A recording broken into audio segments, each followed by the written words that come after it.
राज्यात पाण्याचा प्रश्न जवळपास सुटल्याचा दावा राज्य सरकार करत असलं तरी मुख्यमंत्र्यांच्या शहरात नागपूरमध्ये एका व्यक्तीचा खून पाण्याच्या वादातून झालाय।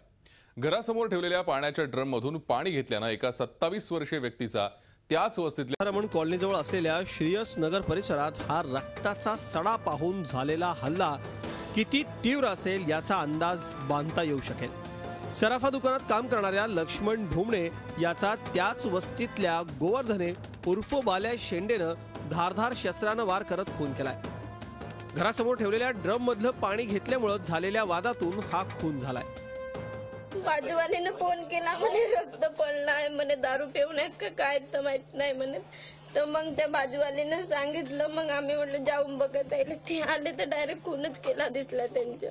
माझ्या घरच्या सोबत झाले होते त्यांचे दोन गोष्टी। तुम्हालाच खतम करतो म्हणे, रात्री दिसू नाही देणार म्हणे, असं त्यांच्या गोष्टी झाल्या होत्या। 8-15 दिवस झाले या गोष्टीला। नागपूरचा अविकसित भाग म्हणून ओळखला जाणारा शहराच्या वेशीवर असलेला हा परिसर, शहराच्या चोहोबाजूने वेढलेल्या अशा या परिसरात नागरी समस्या प्रचंड आहेत। या भागात एक हँडपंप बांधलाय, मात्र त्याचं उद्घाटन झालेलं नाही, त्यामुळे नागरिकांना तो वापरता येत नाहीये। हँडपंप असूनही उद्घाटन न झाल्यामुळे टँकरचं पाणी घेण्याचा अजब प्रकार इथं सुरू आहे। 2-3 महिने पडतच होती बोर, फक्त आज 3 दिवस झाले चालू झाली तर।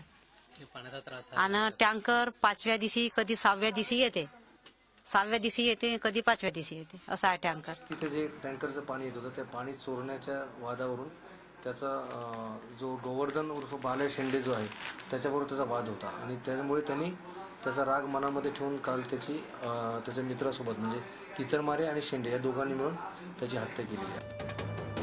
पाण्यावरून झालेला हा प्रकार खरोखरच दुर्दैवी आहे।